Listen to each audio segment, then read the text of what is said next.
Nakabulagta at patay na nang datnan ng mga pulis ang lalaking ito sa barangay Kimalabasa Sur, San Agustin, Isabela alas 7 ng gabi ng Biyernes, December 19. Ang lalaki pinagbabaril ng kanyang kamag-anak na magsasaka na residente sa lugar.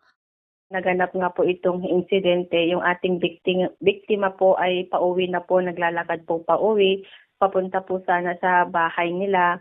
And then yung ating suspect po ay dumating po ng bigla at wala akong pag-alinlangan na pinutukan nga po itong ating biktima.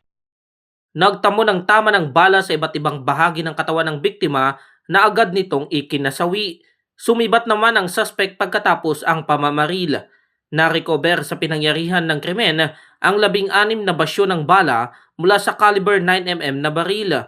Base sa investigasyon, nagkaroon muna ng pagtatalo ang dalawa bago ang pamamaril. Napaghiwalay lamang ang dalawa matapos silang awatin. Meron po itong ating suspect at ito pong biktima ay meron po silang hindi pagkakaunawaan or personal grudge po sa isa't isa. Nananawagan naman ang pamilya ng biktima na sumuko na ang suspect at harapin ang kasalanan nito. Cesar Galasi, RNG News.